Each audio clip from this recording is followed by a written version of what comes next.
Right from the beginning, we saw this as a pure parallel for curriculum-based measurement. So when we started doing our initial instrumentation studies, we started saying, look, this can be CBM oral reading fluency for behavior, right? So CBM reading, academic engagement, disruptive behavior, stuff like that.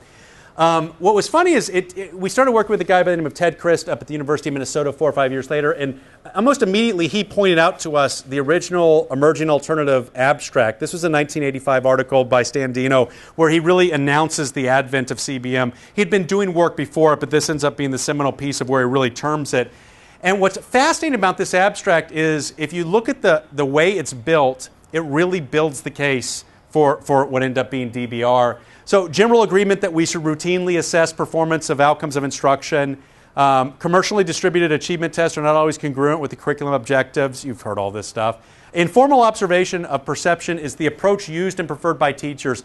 If you go back into the 1970s, there's a lot of research that teachers are doing reading recording. And they're essentially saying good day, bad day, in between day. And they're listening to kids read, not in an instrumentized or proceduralized manner, but their ratings. Right, they were doing essentially teacher behavior report cards, but on the reading side. Okay, and then he goes into the whole thing that CBM is this emergent alternative. It builds on these observations of children's reading, but it gives us word correct per minute. It gives us 1-minute probes. It gives us some way to do this in a fashion where we can have reliable and valid outcome data. If you take the comparison for us on the behavior side, the big-time commercial achievement tests are our behavior rating scales, and systematic direct observation being the two cases. We've talked about some difficulties that they don't have. And then you can actually go right back through that original article and just change a few words here and there, and you get a perfect argument for what we end up saying are direct behavior ratings. Finding a way to use informal observations in a psychometrically defensible presentation of a kid's social behavior outcome. This ends up being like 2008, 2009, a little bit later. Ted actually talked with Stan and asked him what is, I think, a really simple question. If you go back to this, he's talking about reading, writing, math, the whole range. I mean, a real simple question is why didn't he include behavior? And Stan's answer is a pretty fascinating one. They had thought about it, and they had planned to do it. But CBM has turned out to be mildly effective and ended up being an industry that they spent a little bit of their time on. And they essentially just never got around to it. And by the time some people played with it, they realized that the behavioral side, while it paralleled nice in theory, was so different in practice than the academic side that they just never got into the game. So it wasn't as if people weren't thinking that we needed a behavior version of this. They just had enough on their plates that they never did the behavior version of this. So these are DBR-like tools. This is a version that Jim Wright puts up on Intervention Central where you can customize DBRs. Jim was actually both one of Sandy and my practicum advisors on internship. We always joke that Jim was never allowed to be the instructor of record because he never got his PhD. But he was by far one of the most influential guys on either of us in terms of the way we think about school psychology. Jim jokingly was in our school psych PhD program. He's published 8 or 9 articles, but never found the time to finish his dissertation. Kind of an interesting. He's a great guy. Here's one of our DBR-like tools. You can see how we're trying to take the smiley face, the neutral face, and the happy face, which teachers, particularly teachers of young children, really dig. And we're trying to add some real specificity and some real instrumentation. One of the things I'm going to talk a lot about is instrumentation and proceduralization. In other words, we take, just like office disciplinary referrals took a real simple thing, we mess with it. And the question is do we mess with it enough to destroy the feasibility of it? Or do we keep some of the feasibility aspects of it and retain what teachers like about it, but get the psychometric results that we really want to see? By the way, all of this stuff that I put up here today is on our website. If you look up directbehaviorratings.com or something, directbehaviorratings.com or .org, it'll pop out the website. And if you go to the library, all of this stuff is there, and there's guides on how to use stuff and all that kind of stuff. So if we could sell it, we would, because I like to vacation, but we've never found a way to sell what was already in school, so that's kind of rough for us. So what are you going to do? This is actually our baby. This is our standard form single item DBR scale. This has taken about 50 studies to build, which is one of the most pathetic things I've ever heard in my life. We've done an awful lot of really targeted research on the behaviors, the actual scale, and the length of the scale. We've done, actually this is one of our old, we do respectfulness as our third behavior now, not optional behavior, but we'll talk about that. In terms of the length of the time in the day that one can do. And essentially with our scale, with about a 15-minute, 20-minute training procedure, a modeling with feedback procedure, we find that teachers get within about 15% of actual targeted SDO data. So if you videotape the room, which we often do, the teacher's general statement about that will end up being about 15% off. Teachers, ironically, aren't always halo raters or negative raters. Sometimes they inflate their ratings, sometimes they're lower. But they tend to stay the same as individuals. Some people are high raters, some people are low raters, but they tend to keep that same distance from the actual behavior as the behavior change. And we'll talk about what that means. So in other words, somebody who's 15% high tends to stay 15% high. They tend to always overestimate. And so I think this makes sense. We believe, and this is two behaviorists diving into cognition, which is never a good thing, that what people do is very much anchor their first rating and then do good day, bad day off of the previous rankings. And so if they gave the kid a 6 the first day, and our videotape data would have said, well, actually, the percent of volume on text would have been a 5. So they're 10% above. The next day, when the kid is better and moves up into what would have been a 6, they naturally push it up into the better, up into a 7. And so once you get that initial anchor in place, we actually see the variability shift over time. And I've got some kind of neat data slides, or I think they're neat data slides that really support that. We actually did a recent study, and it turns out that the percent issue and these numbers are utterly meaningless. Nobody's doing percents. And there is some really cool research in a whole bunch of other areas that kind of dovetails together.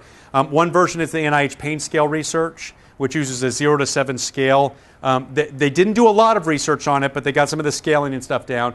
There's actually some research on surgical rating scales and asking surgeons to rate the amount of cleanliness, the amount of, originally they did this into like the number of mistakes you made and they couldn't rate accurately.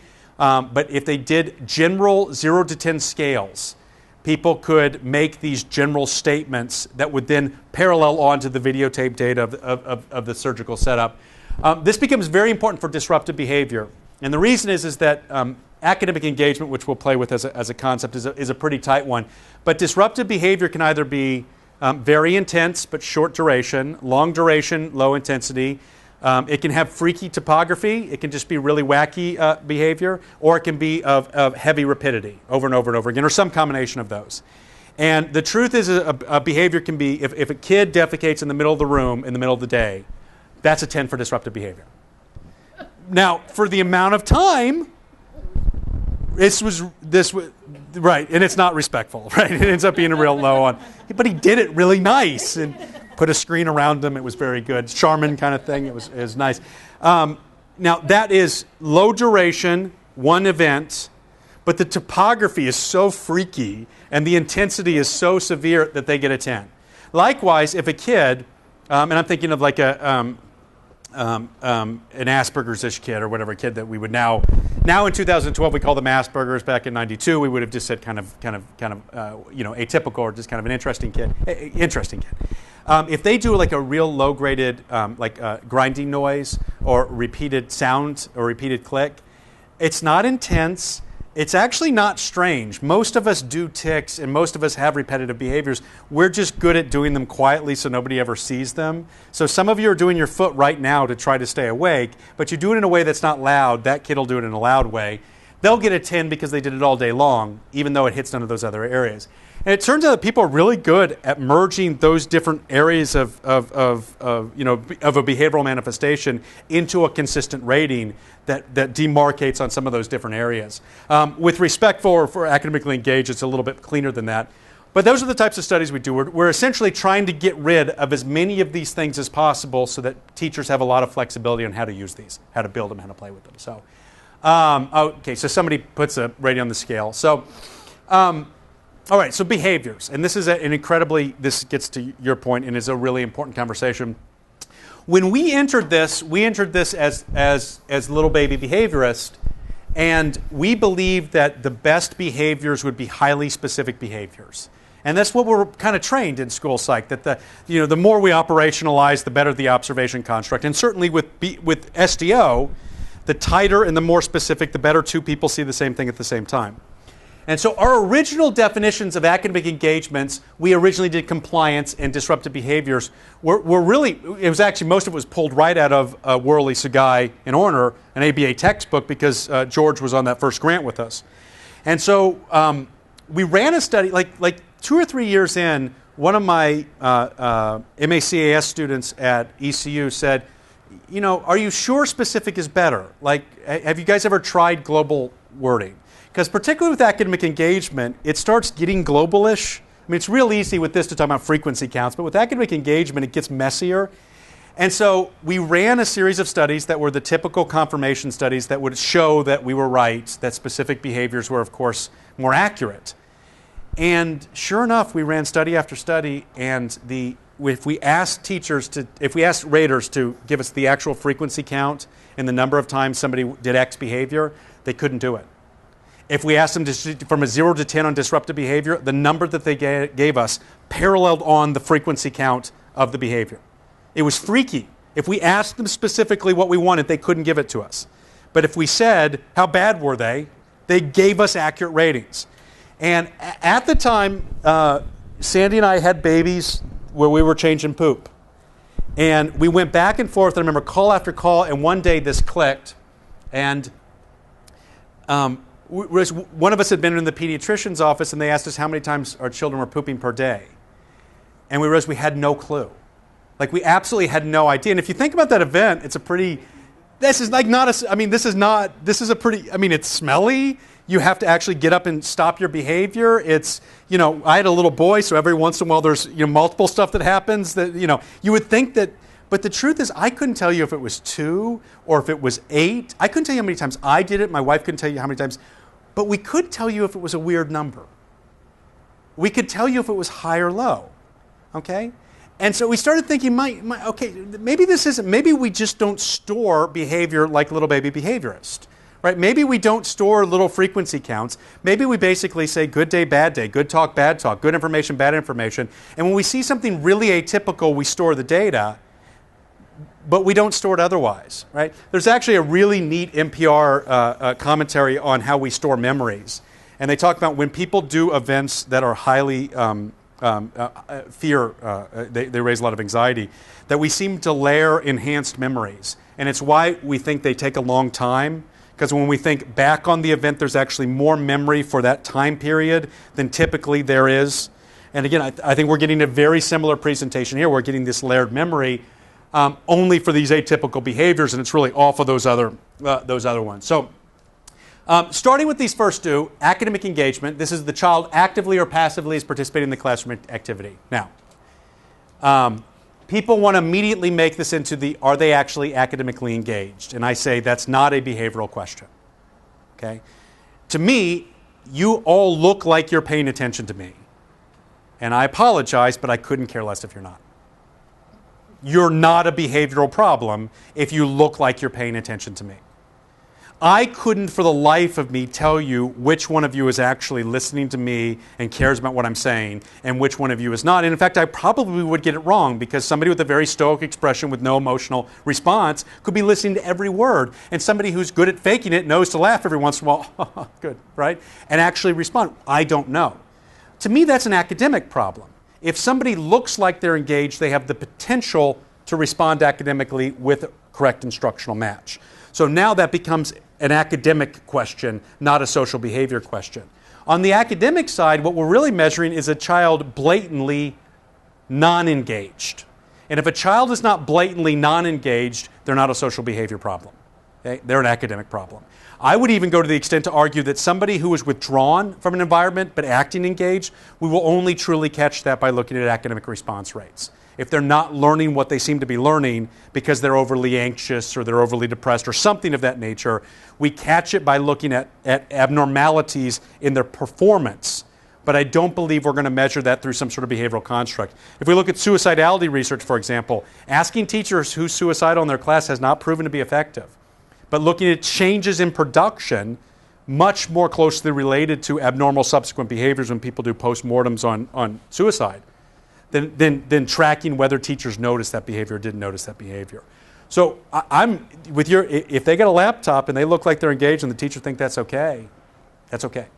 Now, I'm wondering a little bit why we have laptops with internet access in some of these environments. I mean, it's one of the things I don't let in my classes just because I know myself, I'm looking at Yahoo. I don't care how interesting the person is. I can't stay focused for that period of time. But what we want to be incredibly clear about is that we don't measure academic engagement. And so we use that term because it's the typical term in the field and we can't get away from it. But it does not mean that they're actually academically engaged. It's that they look like they're paying attention. And that's as good as we can get. We strongly argue that's anybody in behavior assessment, that's all they're measuring. You can't actually track true academic engagement. We originally started with compliance, and compliance was our first real tight definition that exploded in our face and made us think maybe we had to go in a different direction. It turns out that people think about compliance in a total bimodal fashion. Some people believe that everybody in the room is being compliant right now because you're sitting there, you're not throwing stuff at me, and you're nodding your heads a little bit. Some people believe compliance is, sir, would you please raise your hand? Right. I gave you a direction, you complied. And so some people would actually rate everybody in the room as being non-compliant because I haven't given you anything to comply to. Whereas you have been compliant because you've had one opportunity of compliance. And so we would get these crazy deals of where people would watch kids that were totally engaged but never asked to do anything. And some people would rate them as a 10 and some people would rate them as a 0. And it was all based on the definition. We tried training them, you can't do it. It's just a fundamental difference in the way people think about what's compliance. We shifted to the word respect. Again, two baby behaviorists, we didn't like this very much. We shifted to it for a couple of reasons. Number one is in the Swiss database, respect ends up popping up as one of the top 3 variables. This is huge. And number two, when we ran it for the first time with a rather bad definition, it was wickedly accurate. It's a hard term to define, but when people rate it, they rate it very consistently. The snide expression on a kid's face, the tone in their voice, the way they go about doing something, it's amazing how that particular definition ends up being really tight. And particularly as kids get older, this ends up being a more and more important variable. At the middle school level, respect is a really heavy loaded item, whereas engagement and disruption become a little bit less important. At kindergarten, first and second grade, not so much. Respect doesn't pop as much. A mildly disrespectful kindergarten kid doesn't anger a teacher the same way that a disrespectful middle school student did. They're kind of cute in a way. This is one that teachers really dive into. This is also one that has real nice face validity. Putting respect on the forms makes teachers happy. They like the opportunity to talk about whether the kid was respectful or not. And again, with social behavior assessment, I think that's important. If they're thinking of behavior as respect, we need to measure respect. We can't keep telling teachers how they should think about whether how a child is behaving. They'll tell us how they think a child is behaving or not. It fits right in with the DBR-SIS thing. It does. It does. Well, and George was a part of those initial discussions. Right. So it makes some sense. Disruptive behavior was always a pretty simple one. Now, one thing you'll notice is we do academic engagement, which is a positive, respect, which is a positive. Now, they're not measuring respect or engagement. They're measuring the absence of disrespect or the absence of disengagement. We tried for several years to do pro-social behavior, non-disruption, whatever. There is no opposite to disruption. And so, unfortunately, our scales are 10, 10, 0 as a perfect kid. And we do have some difficulty on the one item being reverse coded, and it kind of frustrates some teachers that they actually have to think about the one item reverse coded. A heavy part of our training is 10, 10, 0, 10, 10, 0, 10, 10, 0. You got to reverse code. And we still get, 10, 10, 10s back. We do. We have like an unhappy face. Can't you just call it 10 as 0? Oh, we flipped it around, and that's worse. Because, no, if you flip it around, because now the scale changes, on the two, you know what I mean? That this, where all of a sudden the 10 is on one side and the 1 is on the other, and then you get phone calls saying there's something wrong with your form, you put it backwards, and so whatever. We went with this model. People can flip it however they want to. I mean, you know. Okay, so pragmatically speaking, we're moving forward at this point arguing that this is a social behavior goal. Okay, and so essentially, if a child is acting engaged, if a child is not acting disruptive, and if a child is acting respectful or not acting disrespectful, then they are not at risk. They're not a social behavior problem. Treat them as an academic concern. You'll never hear about the kid. If the kid has one of these three and it's not respect, you're probably not going to hear about them. Kids can be disruptive, but if they are engaged and respectful, teachers can deal with that. Kids can be disengaged as long as they don't make a nuisance out of themselves. We won't pay attention to them. Okay? If kids are disrespectful, they're toast. Okay? That's going to torque a teacher off and create that adversarial relationship that causes an awful lot of problems. Okay? On the other side, if kids are disrespectful, disruptive, and academically unengaged, then we've got a massive, massive problem. Okay? And they become at risk for all the subsequent things that happen. Now, saying up front, I don't know if they're this way because they're frustrated with the academic material and they're ticked off. I don't know if they're this way because they came into kindergarten and they don't have a lot of social behavior. I don't know why they act this way. All we're trying to do is measure and get rates of the particular behavior. All right, these are steps on how you use the form. You got the form, you fill it out, and you check it. We do really highlight to teachers, don't think. We do not want you to think. We want your immediate impression. We do not want you to overthink this data. If you do not think the kid was disruptive in the previous period of time, they weren't disruptive in the previous period of time. Okay? The more you think about this, the more problematic that's going to be in terms of the rating. These aren't supposed to be heavily thoughtful ratings. They're supposed to be your immediate response to that question over the previous period of time. In terms of how we do this in time units, we've run studies for 5 minutes, for 10 minutes, for a period, 50 minutes, for a half day, for a whole day, and we don't see a tremendous amount of difference in terms of the accuracy of the ratings. You go one day, you're done. Okay? If a teacher does not fill that form out before they go to sleep that night, they cannot fill it out the next morning. And what I usually ask people is what you ate for lunch yesterday. You might remember it. Most of you don't. What way you drove to work this morning, if there were 2 options, you won't remember which way you actually drove to work unless something specific happened. We do not remember what happened the next day. It seems like we flush those memories when we go to sleep and we wake up the next day. Now, that should tell you something about social behavior ratings. That if you don't have a rating that day, you will not remember what happened the next, the previous day. If we go back on an intervention without some sort of daily rating on the child, and you ask him how the kid is doing, if the kid was bad Monday, Tuesday, Wednesday, Thursday, but Friday was pretty good and you asked him Friday afternoon, they'll tell you the intervention was working. If on the other hand, they were good, I'm thinking of a case of where we've got a kid who she knows how to blow just right so she gets booted out of school. She will have 15 days in a row, but if you ask the principal that day she was booted out, the principal has some real concerns about her behavior when she used to be getting kicked out every single day. Right? If you asked her the day before, this is the most amazing thing in the world. Okay? We have a real latency response in terms of our ratings for kids, which means we've got to get that data on a piece of paper. You do not remember how the person was 2, 3, 4 days before. So, so these are some other specifics. One of the things that we really work on the people is ratings don't have to add up to 100. Sometimes people will give us an 8 for academic engaged, and then they'll give us a 2 for disruptive, acting as if they weren't academically engaged, they had to be disruptive. And we try to explain that, the kids can be fully engaged and fully disruptive at the same time. They can be really into it and be destroying the classroom environment with call out. That doesn't mean that they're disengaged. So these are independent scales.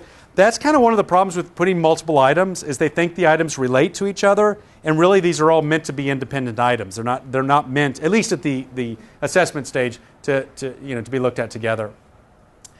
Okay, just as a general open question, what are some of the pros and cons of measuring teacher perception? We've played with this idea a little bit.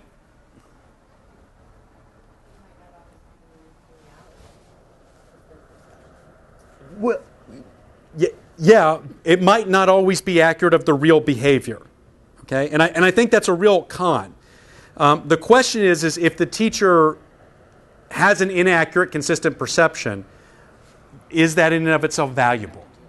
We have to deal with it, right? Now, there have been, I want to say, this does not mean that if a teacher is rating the kid at a 2 and nobody else ever sees the kid that low, that we shouldn't go in and do some other work, and the intervention might be recalibrating the teacher's perception to the child's actual behavior. Okay? So I'm not saying we always treat the teacher perception as the Bible, but if a teacher really is ticked off by a kid, we've got a problem. And it doesn't really matter if it's because they have too much, too high of expectations, or they just don't like that type of kid, or they don't. And I mean, we don't ever talk about this, but I mean, we all have preferences on types of kids. And it's you can't talk, but very rarely do I have somebody who hates the well-dressed, female child with pigtails who's very rarely does that kid pop as the I hate that kind of kid. There are other types of kids that teachers are a little bit more predisposed against, and understanding that in terms of the behavioral perception, I think is really important. The big question with DBR, and I think this is an incredibly legitimate question, is this defensible? I mean, is this actually a defensible source of data? Can I go to court and say, here's the data I've got on the kid, tracking the kid's responsiveness to the intervention? Our first grant was in 2006 to 2011. This was the study. This was the one of where we picked apart all the different parts of this. And to give you an example of some of the studies, scale design was something we went into a 2-year rabbit hole on. We actually had studies of where we had 105 millimeter lines, actually more like 103 millimeter lines. And they're 103 millimeters because when you photocopy them, the photocopy machines get hot and they actually expand. And so okay, whatever. And so we would have teachers mark a line on it, and I'd have graduate students measure out in millimeters to the number of millimeters it was. What you get is 0 to 100 scale. So it's 100%. We compared that to 0 to 20, 0 to 10, 0 to 7, 0 to 5, 0 to 3, about what is the most accurate scaling metric. What scale do you need to have to measure change? It turns out that 0 to 7 captures almost everything. We use 0 to 10 because we ran a subsequent series of studies, and teachers have told us over and over again, we like 0 to 10. It makes sense. You can divide it, well, whatever. So it's over 7, right? But actually, it's a little overkill in terms of the scaling. I know that sounds really stupid in terms of a line of research, and I've got a lot of students who thought it was. But there was funding, so that was good. But if you think about almost every behavior assessment measure out there, they're on 0 to 4 or 0 to 5 scales. That's actually a fundamental flaw that will make them never effective as a progress monitoring tool. Simply put, kids don't go from red to yellow to green. Teachers will not let a kid who they dislike, that they've got some difficulty with, who has been punishing them with behavior, when they have a slightly better day, go from red to yellow. The teacher will be resistant. Now, they'll let them go from red to a really, really dark orange. Okay? That's still down there. And then they'll scoot up into kind of a lighter orange and then into a yellow. And after a couple of weeks, all of a sudden, they're in a light green stage. But you can't ask a teacher to say a bad kid is now a neutral kid and now is a good kid. Right? Now, this is a problem on the BASC. This is a problem on the BEST. This is a problem on the SSIS. This is a problem on Ames Web. Yes or no questions are very difficult for nuanced social behavior. And so stupid things like what's the length of the scale become incredibly important for social behavior progress monitoring. The actual definitions, we have found study after study that if you change the wording of the definitions, the psychometrics change. This is a kind of a big deal if everybody's just going to create their own DBR, right? And so one of the things Ames Web Behavior does is it lets people make their own behaviors or make their own targets.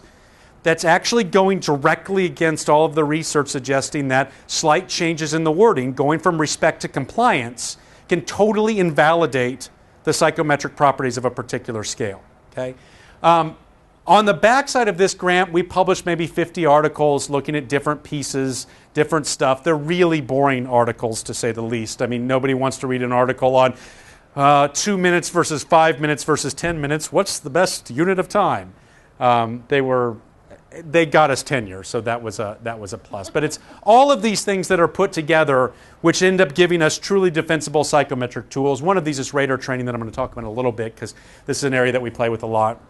Our current grant looks at screening applications, and we're playing with how do we identify these kids. And we originally thought we were going to get teachers to fill DBR out on all their kids and then screen it out, and we found out feasibly it's too much. And the problem isn't 1 minute. It's that you can't do 30 kids in one observation. And so we do 10 kids in one observation. But now we're up to 3 weeks of screening. And so we use things like ODR. We use things like teacher nomination to say, give me your 5 worst kids. We bring in 5 more normed kids so we get a norm sample for their environment, and then we customize norms in their environment. If this sounds like anything, it should sound an awful lot like old school CBM, of where we pull a couple of regular kids and then the target kids, and we get normal kids in the environment CBM scores and our target kids environment, and then measure them off of them. Ironically, if you think of the curriculum-based aspect of CBM, which of course Ames, Webb, and Dibbles have destroyed, right? And we've taken the curriculum-based out of curriculum-based measurement.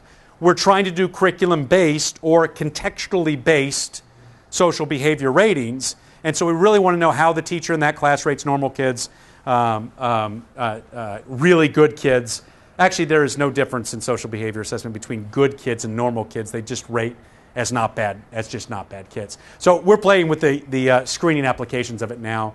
Those are the studies, or some of the studies. Okay, let me pop through 3 studies really quickly, because it talks about the flexibility of this tool and kind of some of the cool stuff. This is something I did with a graduate student and a colleague at East Carolina University. Oh, I have 5 minutes. Okay, be quick. And this was a student's idea, and it was, again, a typical event of where Chris says that's the dumbest thing in the world, but it's cheap data, let's try to get it. This was a study on silent sustained reading. The goal was to get the kids to engage more. We've got SDO data. It's skip SDO data, so we're measuring target, target, target, target, target, reset, target, target, target to get classroom engaged behavior. And at the end of the period, we asked the teacher to fill out a DBR 0 to 10 on how engaged was your class. Okay? Now, this is when the teacher is reading, modeling the behavior. This is when the teacher is doing anything other than modeling the behavior that the kids are supposed to do, the idea of silent sustained reading. That's the SDO data as compared to the teacher's 10-second, here's how I thought the class was. Yeah, shocking, isn't it? Okay? Now, it's not the exact same. You see how we go off by 15 or 20%.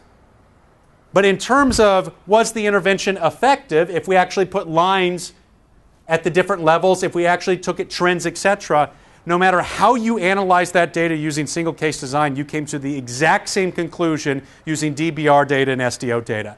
And here's what I think is really fun with this data. Would you ever go in and collect 12 data points on silent sustained reading to see if a Tier 2 class-wide academic engagement intervention is working? Never! But you would have the teacher fill out a 1-item scale 12 times. It's cheap. Okay?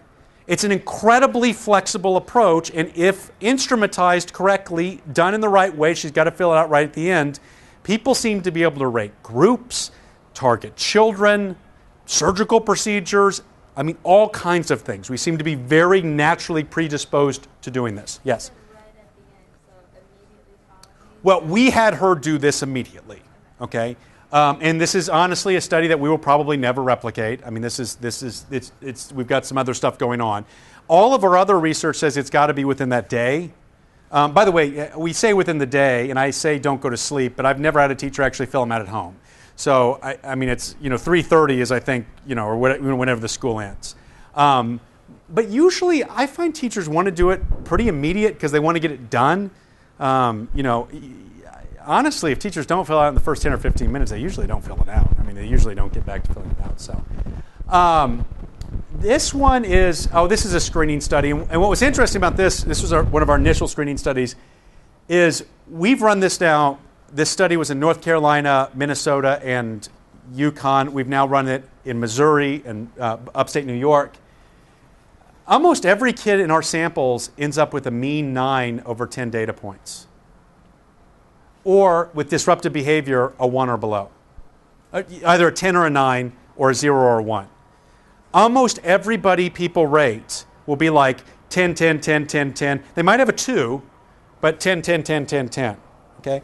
We end up getting incredibly consistent cut scores across different teachers. We don't see a lot of rater effects when we actually mean it and do initial screening results on classes. Kind of an interesting deal. This was one looking at slopes and looking at SDO data. Basically, the DBR data gave you the exact same slopes that the SDO data did. And then let me talk about this one as a training. Sorry, we're running out of time. We have an online training protocol on the website that if you go to, and it gives an overview of what DBR are. It shows videos of kids and then talks about them. And then there's a practice with feedback section. And as I always tell teachers, the more accurate you are, the less time you have to go through it. Because if you're inaccurate, it re-throws you back through the systems.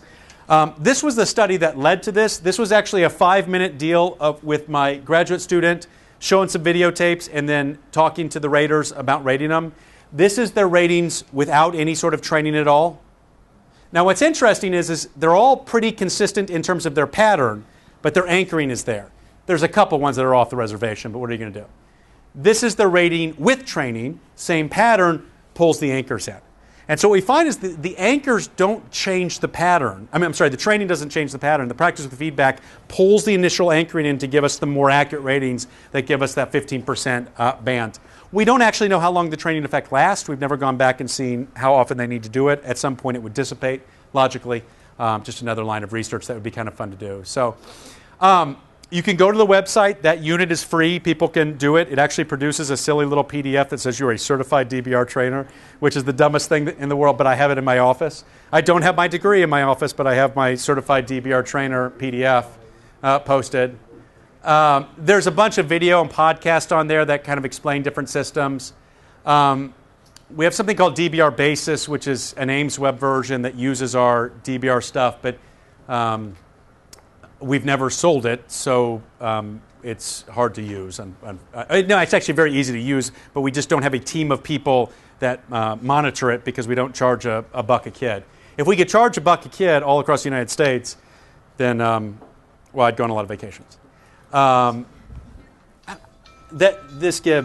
says I should shut up. So I will. That's the website. It's a good place to go to check out fun stuff. And there's a lot of research. Whatever. So, I'm over.